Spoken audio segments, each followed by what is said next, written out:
الرحمن الرحيم والضحى والليل إذا سجى ما ودعك ربك وما قال وللآخرة خير لك من الأولى ولسوف يعطيك ربك فترضى ألم يجدك يتيما فلوى ووجدك ضالا فهدى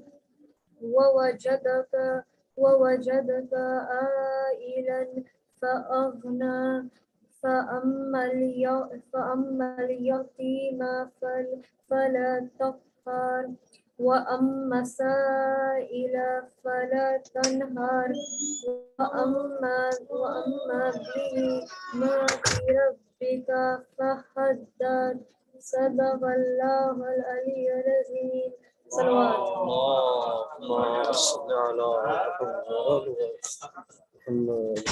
Thank you for the beautiful recitation, Brother Aaron. Please recite another loud salawat for him.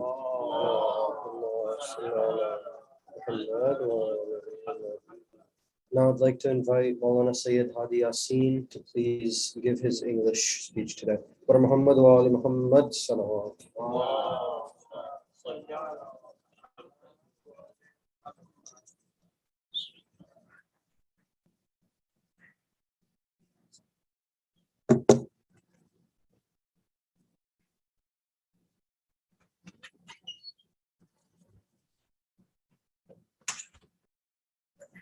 السلام عليكم ورحمة الله. أعوذ بالله من الشيطان اللعين الرجيم. بسم الله الرحمن الرحيم. الحمد لله والصلاة والسلام على سيدنا ونبينا أبي القاسم المصطفى محمد وعلى أهل بيته الطيبين الطاهرين واللعنة الدائمة لأعدائهم أجمعين من الآن إلى لقاء يوم الدين. بسم الله الرحمن الرحيم. رب اشرح لي صدري ويسر لي أمري واحلل عقدة من لساني يفقهوا قولي. السلام عليك يا أبا عبد الله وعلى الأرواح التي حلت بفنائك. عليك مني سلام الله أبدا ما بقيت وبقي الليل والنهار ولا جعله الله آخر الأهد مني لزيارتكم altogether inshallah.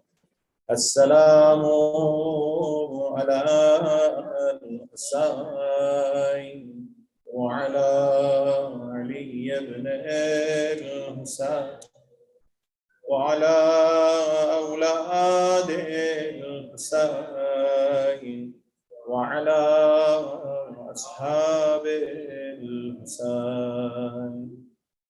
Allah inshallah accept our program, our azan, our dedication inshallah on this path and reward us for our presence in this majalis inshallah. Our condolences again on the demise of Rasulullah, the shahadat of Imam Hasan alayhi salatu wassalam, and shahadat of Imam Rida alayhi salatu wassalam. First and foremost, to Imam of time, Imam Mahdi, and to all mu'mineen and mu'minat. May Allah inshallah reward us and inshallah increase our ma'rifah towards Quran and Ahlul Bayt inshallah bi barakati salawat ala Muhammad wa ali Muhammad.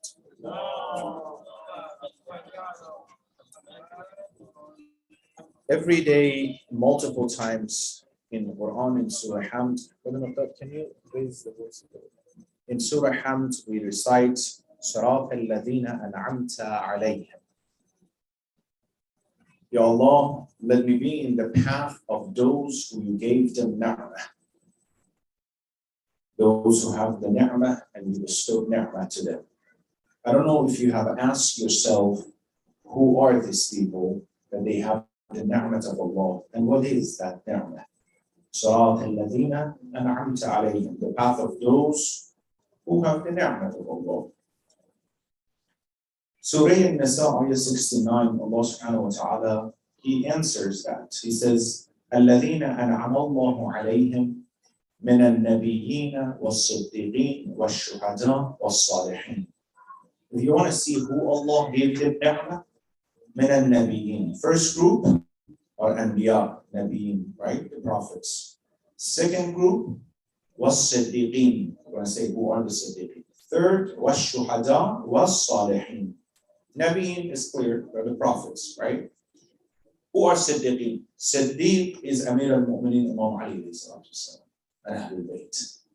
Those who Allah gave them the ni'mah. And I want you to think about now the second question, what kind of ni'mah is that, right? What kind of ni'mah Allah gave to the Anbiya? Is it the ni'mah of money, wealth? Is it ni'mah of dunya? Or is it different kind of ni'mah? What is the most important thing about Anbiya and Awliya that they have? There is the Siddiqeen. Shuhada. Who are Shuhada? Malik Ashtar, Abu Zar al-Ghifari, Salman al-Farsi, right? All the Shuhada of Islam. What kind of ni'mah Allah gave them? Abu Zar, he was among the poorest people of Medina, right? We call it SAWW. They had the group of people. Inshallah, if you go to Masjid al-Nabi or those who went, there is behind the Bab of Rasulullah, there's a little, stage is coming up. That was the place that this SAWW, they were the poorest people who came from Mecca to Medina. They didn't have any place, any house, anything to eat, right? They were behind the masjid and, people would bring them food and things. They didn't have enough money. Abu Zar but he's the shaheed, right? He's among the shuhada, and Quran and Allah subhanahu wa ta'ala says that it's what? He's among those who Allah gave them ni'mah. Was-salihin. Who are salihin? It's interesting that in your salat every single day, at the salam of your salat, what do you say? Assalamu alayna wa ala ibadillahi salihin. Salam to those, salam wa ala ibadillahi salihin. Who are the salihin? I want to give you an example. In the ziyarat of our formal apostle, you recite Assalamu alayka ayyuhal abdus salih.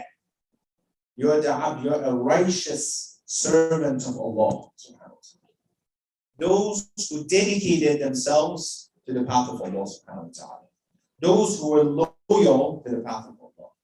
Now you understand this ni'mah that we're talking about is not the ni'mah of dunya, of course, right? It's the ni'mah of hidayah, the ni'mah of the righteousness, being in the right path.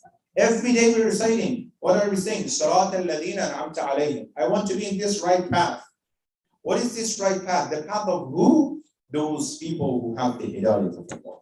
Those people from the early ages, Allah gave them this tawfiq to be in the right path, right? So, and Quran says, to be in the right path all the time, you need to make yourself look like this people who have the ni'mah. It's very important. You need to make your lifestyle become like the lifestyle of those Nabiyin, Siddiqeen, Shuhada, Salihin, right? You need to make your life look like the life of these people. How can you do it? It's very interesting that, in the ziyarat of Imam, we recite, أشهد أنك تشهد مقامي وترد سلامي وأنك حي. I bear witness that you are, you know where I'm standing in the ziyarat. You respond to my salam. And I know that you are alive. Well, physically, he's not alive, of course, right? The Quran says, وَلَا تَحْسَبَنَّ الَّذِينَ قُتِلُوا فِي سَبِيلِ اللَّهِ أَمْوَاتًا. Do not consider those people who are killed and are shaheed in the path of Allah as dead people. No, they're alive. They're alive. So we need to and we should follow their lifestyle and try to become like in their life and how they live in this dunya. I promise tonight, inshallah, we're going to talk about the life of Imam Rida alayhi salatu wasalam. When we look at Ahlul Bayt, we should look at them from the angle of they are the immaculate representative of Allah subhanahu wa ta'ala on the earth. I always say they are not a great alim or person or very nice person, a righteous person. They are ma'soom, infallible. The actions are away from mistakes and anything, right? Pure and pure. Let's dissect the life of, Imam Rida to see what are we talking about. The characteristics of our Imam to become a little bit more familiar with him. When we say Imam, brothers and sisters, Imam should be unique from all aspects of his life. He should be the best of people in all aspects of his own time. No one can be higher than him. Look at Imam Rida. From the knowledge perspective, right? The title of Imam Rida is what? Alima Ali Muhammad sallallahu alayhi wa sallam. Salawat. He's the alim of them. Although we have Imam Sadiq, we have Imam Baqir, right? We have these people around. Although all of them are knowledgeable, all of them are ulama, all of them are Nurun Wahid. But there's a title, we're going to talk about it. Why he has this title, right?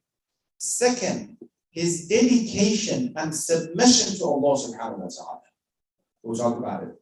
Third, not being deceived by dunya. Fourth, the qiyasat of Imam, how smart Imam is. Fifth, being the one that in the path of Allah is influencing other people and impacting the life of people positively. And last one is the patience of Imam. Let's go one by one. Number one, we said he is the alim of all Muhammad. At the time of Imam, each of our Imams, I mentioned the other night, each of them have different mission and responsibilities. Different mission and responsibilities. At the time of Imam Rida, there are a lot of different sects, different groups that they were trying to put and bring false beliefs and aqidah to people. You have heard Imam Rida's, debate with the head of other religions. So when he was forced to go to Khurasan, to Marv or Mashhad at that time, Ma'mun, to destroy the image of Imam, to prove it to people. He's not that knowledgeable. He's not the one that you are talking about. He's not that great. He started inviting the head of all other religions and the school of thought to get together. Think about it. When you say the head, it's not just this little scholar there, right? No. Imagine like someone to the higher than the rank of Pope for Christianity, right? He's the Khalif, right? He invited the head of all other religion and the school of thoughts. For what? So you debate with Imam Rida about your religion. Not just one or two to say Imam is like he went to university and he studied something, right? The head of, imagine for example, in our maktab, bring a marja. Who can compete from other religion with our maraja in Islam and in the maktab of the Shaykh, right? No one can reach him. He brought them all together.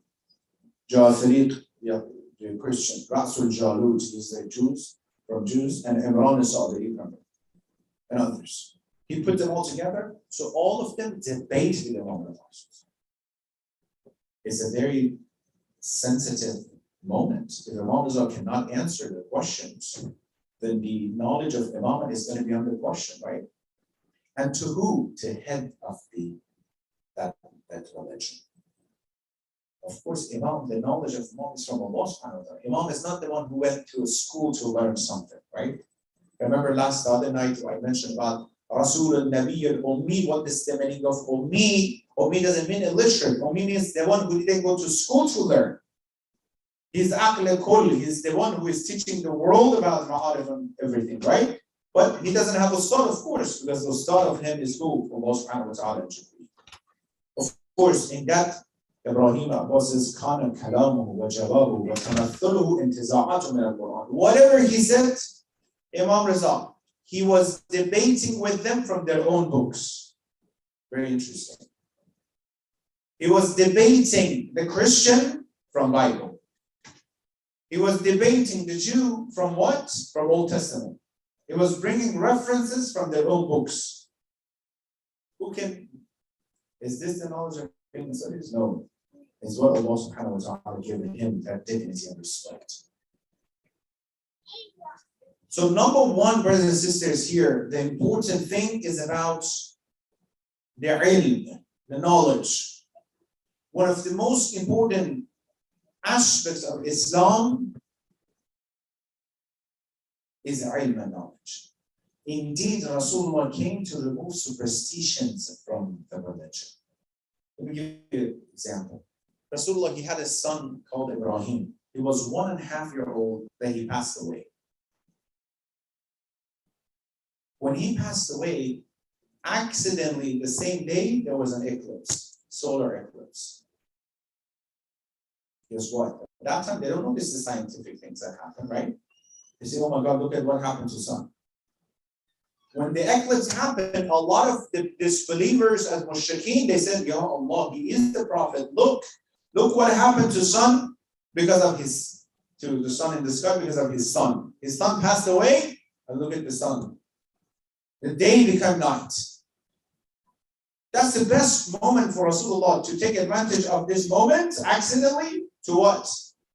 To say, see, I told you I'm the prophet. As soon as Rasulullah heard about this, he went on the Mambra and he gave a lecture. He said, إِنَّ الشَّمْسَ وَالْقَمَرَ لَا يَنْتَسِفَانِ لِمَوْتِ أَحَدٍ. Lunar or solar eclipse would not happen, would not happen because of the death of anyone. This is an ayat, this is the natural ayat. You have to recite to Rakat. Rasulullah, take advantage of it. A lot of people are going to become Muslim for that. I came to remove superstition. I'm not going to add to superstition of people, right? How the importance of knowledge and ilm, that we increase our ilm. When was the last time we read a book, for example, about Ahlul Bayt? When was the last time we read something about the tafsir of Quran, right? This is ilm. One aspect of the life. You know what happened to the issue of Muslims after Rasulullah? What happened to them? Their issue and their problem? The lifestyle was improved. The lifestyle was improved. Financially, they were improved. A lot of victories from this, from that. But the ma'rifah and knowledge about Islam, it was the same as what they learned before. Some people, what they know about Islam, brothers and sisters, goes back to their childhood. Yeah, I was a child, my mom, my dad took me there and there's something. Are we updating ourselves? Are we updating our knowledge and things, right? That's the importance of ilm and knowledge in Islam. And yes, when we talk about knowledge, first and foremost is what belongs to Allah subhanahu wa ta'ala. If someone wants to have a business, are you studying the ahkam of business? If someone is going to get married, did you learn the ma'rifat and ahkam of Islam about marriage? If my son, my daughter are going to get married, do I teach them? If I don't know, will I take them to Maulana? Please teach them about what Islam is saying about marriage. See? Second, in characteristics of Muhammad, his submission to Allah subhanahu wa ta'ala. They forced him to move and immigrate from Medina to what? To Mecca, to Khurasan. He said that. What do Allah wants I want that as well. That's what we hear from what? From Allah saying ourselves. Allah wants me to be shaheed. It's submission to it. Okay, so what are we reviewing today, right now? We said, Salat al-Ladina an'amta alayhim. Every day, in each salat, 2 times, La salat illa bi-Fatiha. There's no prayer, mustahab or wajib, without hamd, right? 5 times a day we pray. In each salat, 2 times we recite this, Salat al-Ladina an'amta alayhim. Ya Allah, let me be in the path of those who you gave them ni'mah. Who are these people? We mentioned Shuhada, Nabiyin, Siddiqin, Shuhada, Salihin, right? What kind of lifestyle these people have? We're talking about that. 1, ilm and knowledge. We want to become like them, right? We're praying. 2, submission to Allah subhanahu wa ta'ala. Not that they start complaining, why this is happening, why that is happening, why my life is like this. You know, some people are just used to being negative, used to being just complain all the time, nagging all the time. Oh, I don't have that. You give them that. No, it's like exactly like little children. You give something to children, I want that as well. Oh, you have this toy. No, that toy as well. If the toy, he has the best toy, when he sees something else in the hands of another child, he says, I want that, right? I want that child. I want that toy. This is some people's lifestyle is like this as well. They keep, looking for that, and they want to nag and be negative and look for that something to nag about. But submission to Allah subhanahu wa ta'ala is one of the most important things that we have to keep in mind.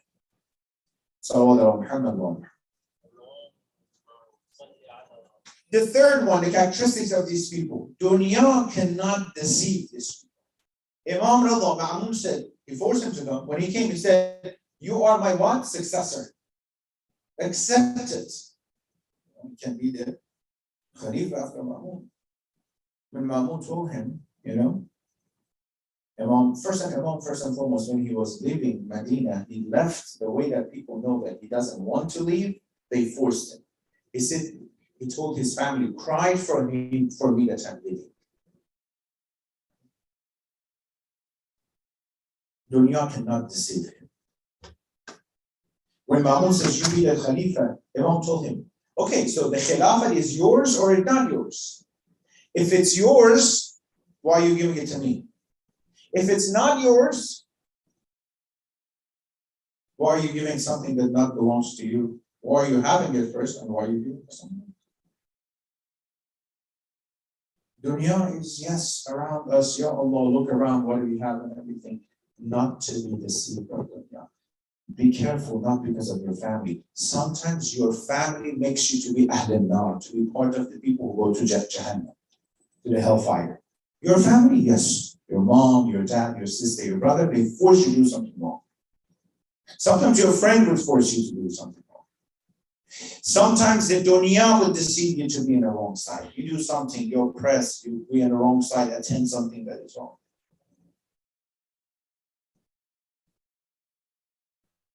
Quran says, each of you guys are responsible about your own iman, yourself. They're going to put me in my own grave, my father in his own grave, my mom, my dad, my sister, brothers, and all of you guys in your own. And each of us were going to be what? Accountable for what we did. Oh, you don't know what my dad, my mom, my husband, my wife, my children. You were supposed to be careful not to do something that's wrong. You're responsible for it. In psychology, I always tell the people, my clients, you decided it. You chose it. You chose it, you're responsible. You can't blame someone. Oh, my wife did this, my husband did this one. You take accountability, responsibility. Don't let dunya deceive you. Don't let dunya. When it comes to deceive, when it comes to something that is obvious, no, stop. For love, my friend is going to invite me to something haram. No, stop, but I'm not going to. When it comes to your personal interest, that is where shaitan comes, dunya comes in to see.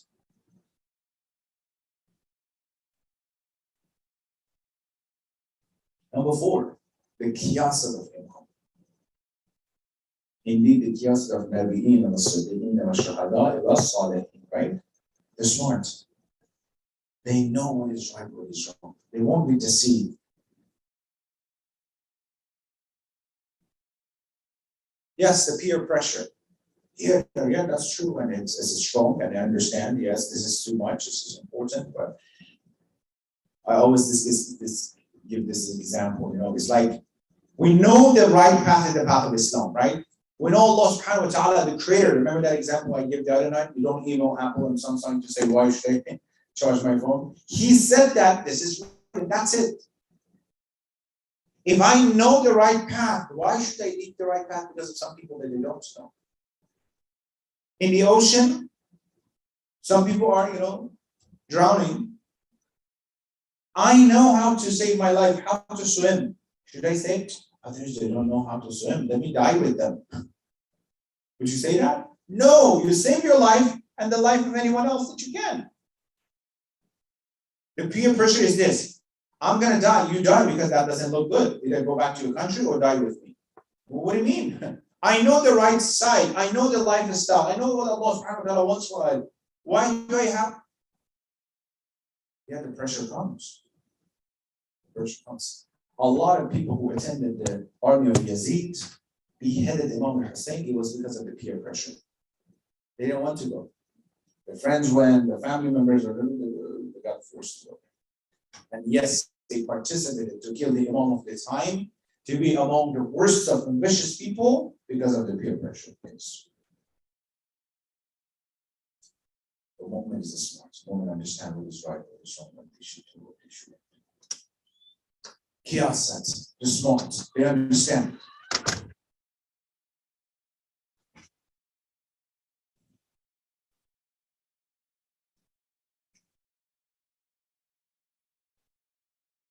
How much pressure they put. And look, Imam realized he left for the sake of Allah until before the Imam Ridha to prove who is the Imam of Imamate. People, even the Shia, not all of them they knew who is Imam. After they have seen what Imam Ridha did and how he did and everything, they realized this is the Imam of Imam. This is the Imam of Imamate. He left for the sake of Allah, submitted to Allah. Look what he did. He made Khurasan a station of Shia, the place for Shia, right? You do something for the sake of Allah, the effect, that was the fifth one, the effect of his action and Allah, your action, your life would be so effective. You influence the life of a lot of people. You know, we have different groups of people. One group, they're passive. They live in this dunya. They'll be influenced by others all the time. If the fashion comes this way, you're going to follow the fashion. Go wear this color. The fashion comes from the other color, let's go, right? Wherever the wind comes, they go with the wind. They don't have a strong personality. They never sit down and say, you know what, why should I do it? Why should I follow this? Let me think about it. Follow who?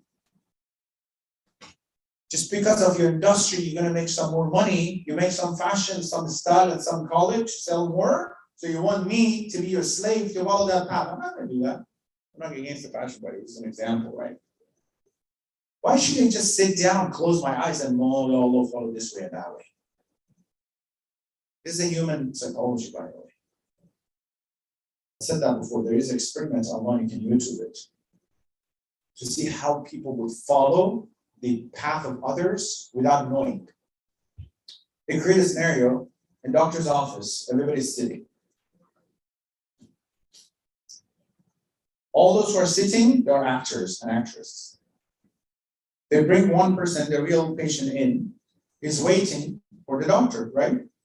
But every 3, 4 minutes, there's a buzz, there's an alarm. As soon as the alarm goes off, everybody stands up. Everybody stands up. Then they sit down. The first few times he is looking around, so why are you standing up? It's crazy, right? He's not doing it. The third time, he stands up with them. And he sits down without knowing why should I do it.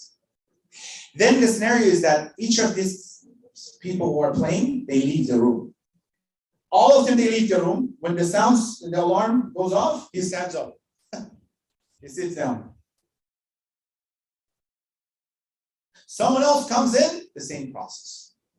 He doesn't think, why do I do that? Why should I stand up? Yes, 10 people. Imagine you go to a room, no one is there, 10 people stand up and sit down, right? Why should I do this? This is what sometimes, they just follow. This is one group of people. The second group of people, they're active. They're not just following. Yes, they follow the right path and they're active as well. They influence others, either in the wrong side or the right side. It's very important, listen to me. Either on the right side or the wrong side. They influence people. In the wrong side, you can see the media, you can see how everything is on the wrong side, right? Influence the life of a lot of people. And a drug dealer also influences the life of a lot of people. Impact life negatively, right? But some in the right side and right path, they influence the life of a lot of people. They don't want to be naive to be deceived. They don't want to be the one who always follow. They are, by the way, these people are good followers and good leaders. Because in order to be a good leader, you have to know what path you're following, right? In order to be a good person in business others, you have to study well, you have to be doing well, and then you become a leader, right? In humanity, you have to have the right path, which is Islam, not to be influenced and affected by other people left and right, even they put pressure on you. No, I'm so proud of you. Alhamdulillah, I have to sit down, let's talk about it. If I don't know, I'll tell you later. Why are you eating halal? Because of this. Why hijab? Why this? Why that? Why salat? I know I'm doing the right things, alhamdulillah. I want to expand this. I want to tell people, so others. Not to be deceived, no. Others are doing this, I be quiet, something else. I won't feel good. Maybe others are going towards something wrong, a wrong direction. Imagine the group of people are going, there's a well right in front of them. Well, I shouldn't go that way. I should tell them, brothers and sisters, don't go. You're going to fall down into that well. No, stop. It doesn't look good. Let me go with them and fall down. Some people are like this. Let me go with them and fall down.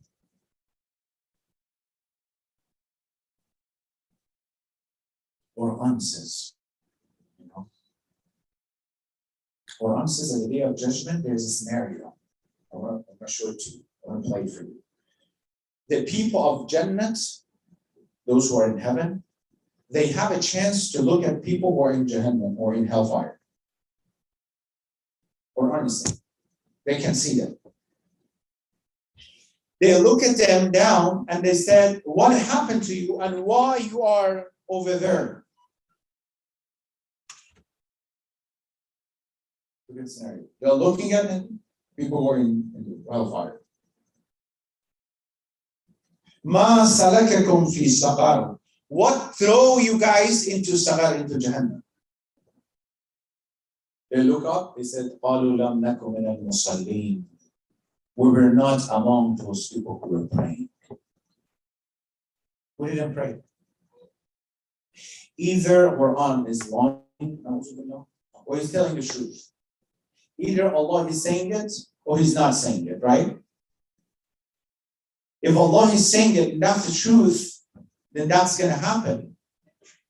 Anything under his scenario, right? They're looking down, says, what makes you guys to be down there? We're not among the Muslims, those people who are praying.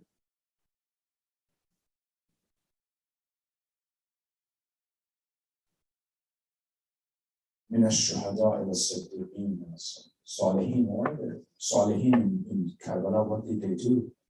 Became shaheed for the sake of what? His salat. It's namaz. So then how many people? One group of people, they're passive all the time. Anything comes and force them, they're going to follow that. They're influenced by that. The other groups, no, they're strong. Where their strength come from? The aqidah, the beliefs. They understand what they are supposed to follow. The belief system is strong. Because they know that's true. I always give this example. If someone asks you 2 times 2, all of you guys, you answer quickly, right? Because you know 100%. What if someone says, I swear to this and that, follow peer pressure, comes and tell you 2 times 2 is not 4, it's 5. Would you be under the peer pressure to say that? Why not?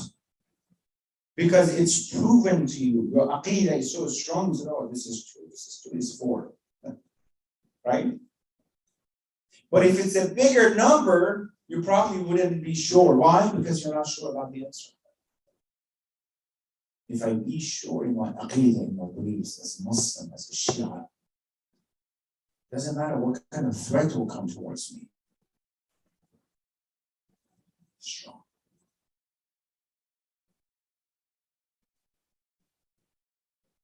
And the second group are those who they affect others, they influence others. And if you look at the life of these 4 people that I mentioned, that Allah gave them ni'mah, Nabiyin, are they from the first group or the second group? Those who are passive or those who are active? Tell me. How about Nabiyin or Siddiqeen? Siddiqeen, Amir al-Mu'mineen and Ahlul Bayt. Are they among those who are influenced by others or they influence others positively? Second group, right? Active. Shuhada. Are Shuhada those people who are influenced by others or they influence? How about Salihin? How about Abu Fadl Abbas? Was he influenced by Shem who came and says, you know what? Shem was from the same family, you know, through his mom Abbas was connected to him, right? He says, I brought this safety letter for you. You follow me, you come with me, you're going to be safe and with your brother. Was he passive or active? He says, Allah cursed you and your letter and everything. I'm not going to leave Hasan here for a second, right? You see what it is? Active. So all these 4 groups that Allah says they have the ni'mah are among who? Those people who are active. Imam Rida, with his lifestyle, with his debates, with his, move from Mecca, from Medina to Khurasan to Ma'at. Look at now, go to Mashhad.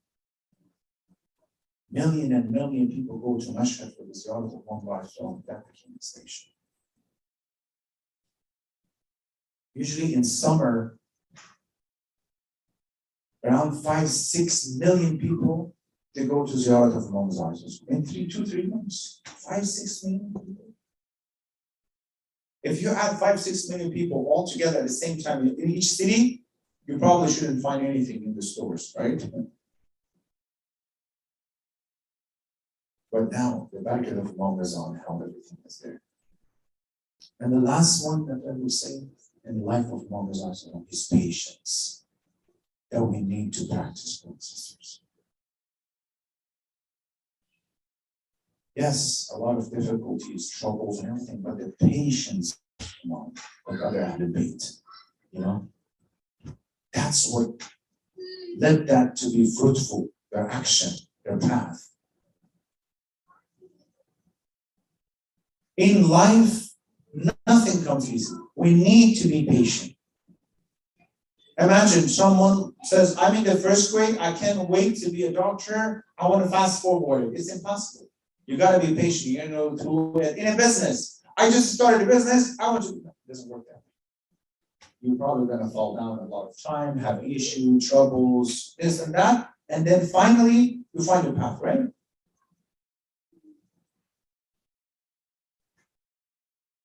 Patience. If one of these, some of these entrepreneurs was saying that the majority of our investment is not a right investment. The majority. Only few of them works. And they're patient. They understand. They know. You see, when you look at the life of Ahlul Bayt, you see the combination of the factors that can help someone to become successful. The combination, That's why Ahlul Bayt are like that mirror for us. That's why Rasulullah Muhammad sallallahu alayhi wa sallam said, Allahumma salli ala, another salawat all together. Allahumma salli ala Muhammad. That's why he says, Kitab Allahi wa itarati, right? The book of Allah and my family. Because these two together are what? The complete manual that you need how to live in this dunya. Imagine you have Quran and you have the life of SAWW. In difficulties, in ease, in trouble, doesn't matter. That's what would help and support. What left for us? Yes. is to analyze more, to be appreciative. This is the last one I want to mention, inshallah. How Ahlul Bayt were appreciative, thankful in life. Whatever they had, they were positive about what they had. Remember that example I promised to tell you. Someone came to Imam Reza. He said, "Oh, I'm poor, help me. Give me something. I don't have enough money." Imam Reza, he had a bowl of grapes in front of him. Imam gave him, one of this cluster of the grapes. He grabbed it and says, "Okay, thank you, but money. What is this? Give me money, so I don't know." Imam was quiet. Someone else came in at the same time. He sat down. Imam gave him one single grape to him. He grabbed it and says, "Thank you so much. It's amazing. I have this. I can go home. I can squeeze in the bowl of water. I can give it to my family for barakat that is from your hand and everything. Thank you so much." He said that. Imam gave him more grapes. He said, "Ya Allah, thank you so much, Imam. I didn't expect that. That is okay. That's enough for me." He said that. Imam gave the whole tray to him. He says, I don't even know what to say. He thanked. Imam says, "Bring the paper and the pen." He brought, Imam says, the whole garden of the grape, I bestow it to him. He says, "Ya Allah, I don't know what's it." And the alleys around for him. The other guys were sitting there and said, "Excuse me, I came here, I needed money, you give him everything." Imam wrote down, لَإِن شَكَرْتُمْ لَأَزِيدَنَّكُمْ. If you be thankful, Allah will give more to you. Don't always complain about it. Be thankful, He will give more. Yes, it looks like it's nothing, but you be thankful, He knows how to take care of it. If it's your khayr, He will add into it, give more. That's being thankful. Thankfulness makes someone happy. Contentment and qina'at, be content, qani', alhamdulillah. Yes, it's not enough, alhamdulillah. That thankfulness will be added, Allah subhanahu wa ta'ala will give more. And imagine these treasures that we have in front of us, how they treated them.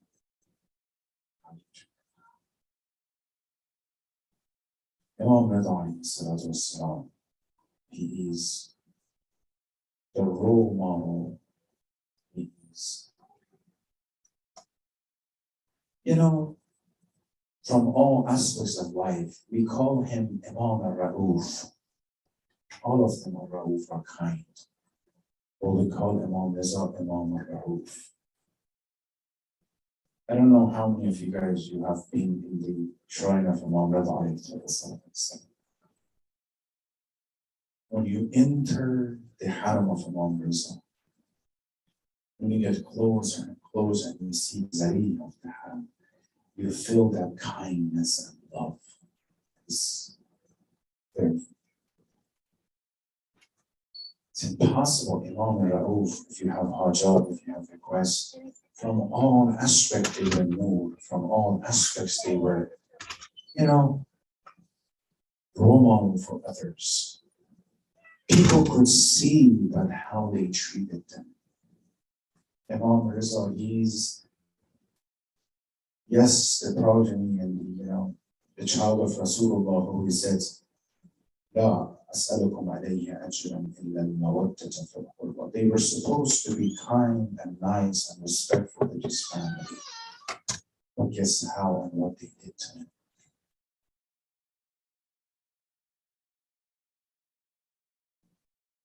He left Medina to Ma'ruf, Mal'un, Ma'amun. He can see how much people respect Imam, how many people are around him, the maqam and the position of Imam. He can see it. He can see it. That's why he decided to have his wishes and kind intention to hurt Imam and kill Imam.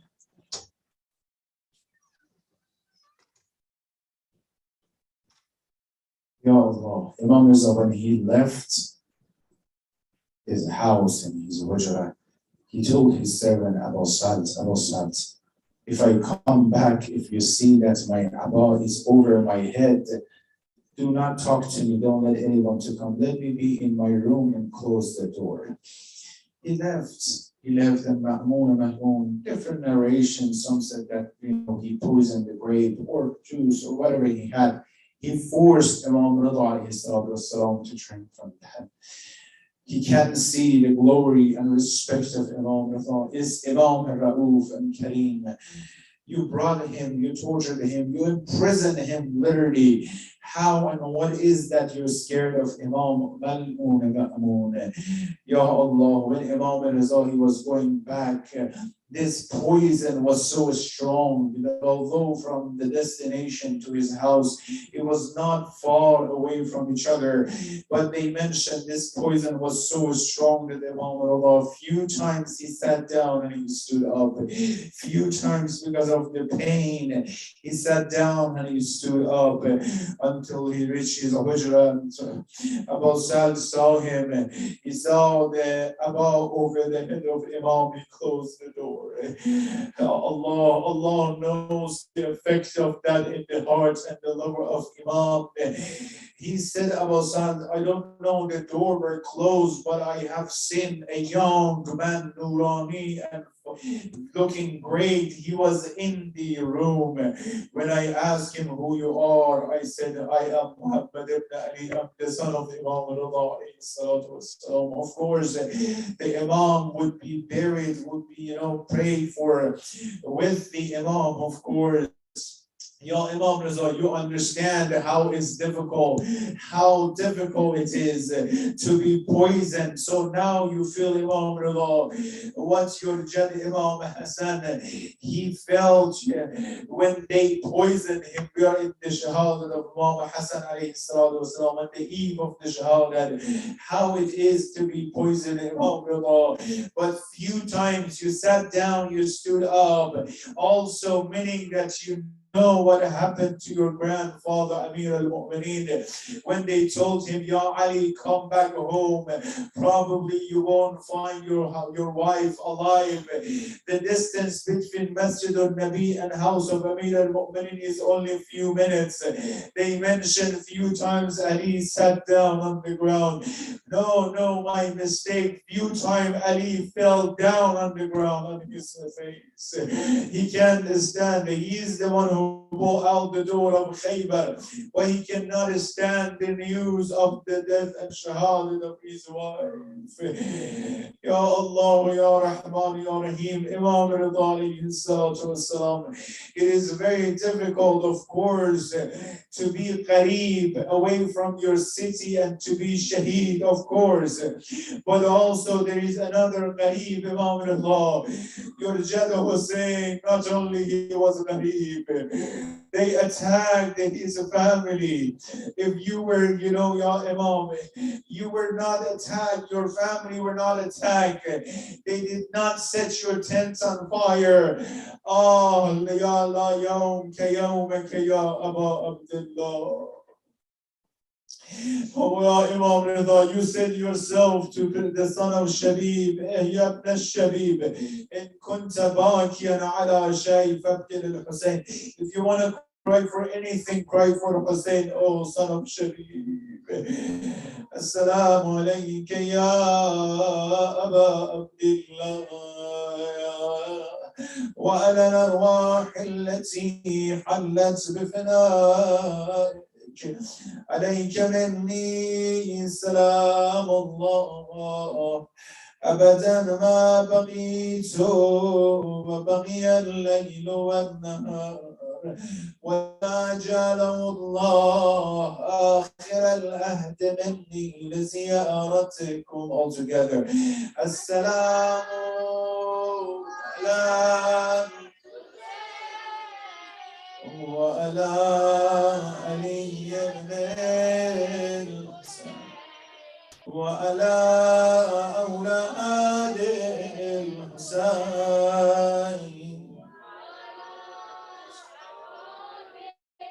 يا أبا Hasan, Ya Ali ibn Musa. I know many of you guys, you wish you can go to the Eid, to Haram of Imam Reza.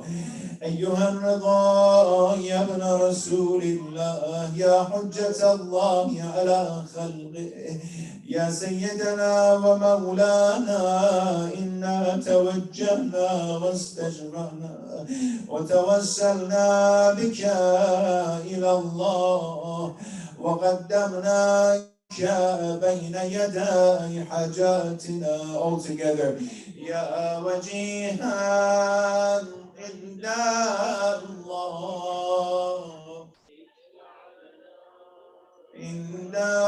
Bring all your hajat, your minds, Zuhur of Imam. Ya wajihan inda Allah.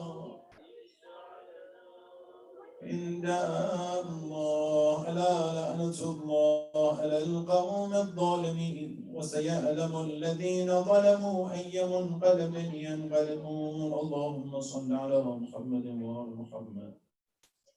إن شاء الله. اللهم عجل لوليك الفرج والعافية والناس ومد في أمره الشريف وزين الأرض بطول بقائه واجعلنا من أعوانه وأنصاره وشيعته يا رحمن يا رحيم ثبت قلوبنا على دينك.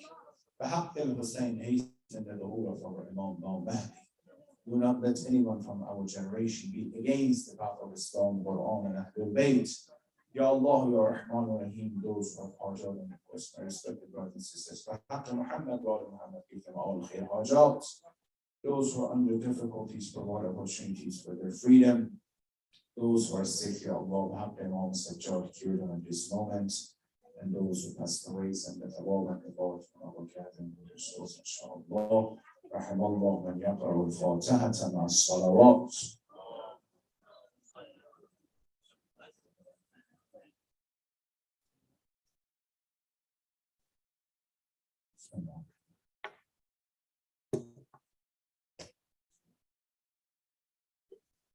Inshallah, we'll continue our discussion tomorrow, last night, inshallah, as well. And we finish with inshallah. صلى الله عليك يا رسول الله صلى الله عليك يا حبيب الله السلام عليك يا أمير المؤمنين السلام عليك يا فاطمة الزهراء سيدة نساء العالمين السلام عليك يا أبا محمد يا حسن بن علي السلام عليك يا أبا عبد الله وعلى الأرواح التي حدت بثنائك عليك مني سلام الله أبدا ما بقيت وبقي الليل والنهار ولا جعله الله آخر العهد مني زيارتكم. السلام على الحسين وعلى علي وعلى أولاد السلام عليكم علي بن الحسين ومحمد بن علي وجعفر بن محمد وموسى بن جعفر وعلي بن موسى ومحمد بن علي وعلي بن محمد والحسن بن علي والخلف القائم الحجة صلى الله عليه وصحبه وسلم يا أيها الإسلام جامع شريك القرآن الأمان ورحمة الله وبركاته.